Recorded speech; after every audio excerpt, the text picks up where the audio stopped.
the government has planned violence because we've been told by very reliable sources that some people have been seen in hotels, people from Nairobi, people from other places have been seen here doing what?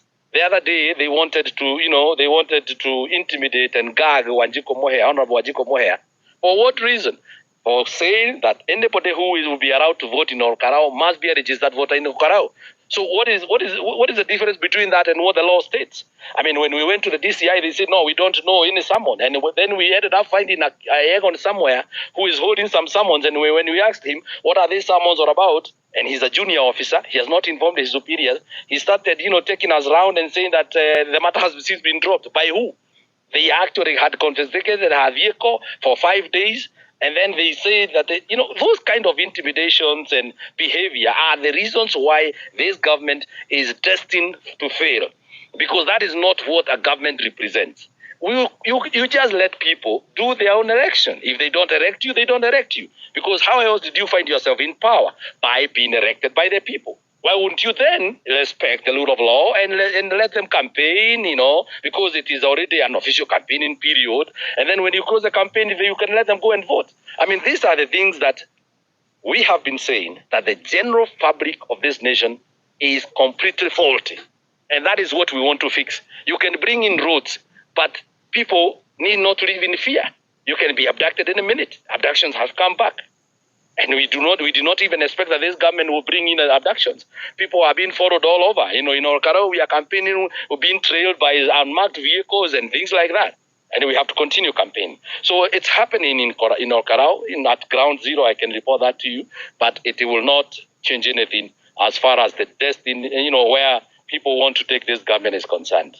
You know very well that if you walk into a hotel, brandishing guns, and you identify yourself as police, and then you end up confiscating and taking phones away from the people, who else is responsible for it? When you go to report to the police station, and the police tell you, we do not know who those people are. We do not know who they are. And then you end up going to check the CCTV camera, and you realize they had actually disconnected all the CCTV cameras. You ask the owner of the hotel, it's government. Serikali walikuja kaniambia niwaonyeshe CCTV room. So what other evidence do you require? There is absolutely no any other evidence you require. Even if it was in a court of law, Degwaju will tell you, if that happens, you'll be jailed right there. You do not even need to be given a chance to defend yourself. This government, you can't give them a chance to defend themselves when people identify themselves as police. Who else is police? Police is government. It's as simple as that. And unless I do not understand what clear evidence is, we are actually arguing around security issue. We are not even supposed to have a different opinion when we are saying that we need a safe country. What have we become? I've always said that when we are addressing a national issue, a national problem, a catastrophic that is waiting, why would we have someone who want to defend it just because of your alienation in terms of political side that you support? It doesn't make sense at all.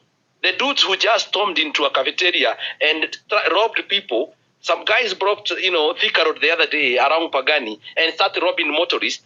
What are we talking about? This is not a Passover where, you have the blood in your door or in your whatever, it is actually bonkers to imagine that we are arguing around a matter of security, national security. We cannot argue that. We can't have a different opinion other than just call out that we have to bring this to an end. Because what I was trying to, say is that it doesn't matter which part of the divide you belong to. If we have a problem with insecurity, it's going to affect everybody. Because everything starts like this. This government have realized that unless they plunge this country into chaos, because they have lost support, they don't want to lose, the next election fairly, then they have to bring in some sort of confusion. Because how else would you explain to me that they cannot arrest a single guy, whereas guys are doing things in company of police? Make me understand why we would see police vehicle walking alongside goons, guys holding, since when did police require help from civilians? I don't understand it. We are setting a very bad precedent. I reminded you sometimes back when we were having this conversation, Dibao and the panelists, that this is how Mongeke started. Someone wanted to actually start a group because they wanted to use that particular group for political expediency. And then it did, it metamorphosized to something crazy, something that was correcting taxes like government. Insecurity was, at its highest. They were actually just going to someone and take their head off.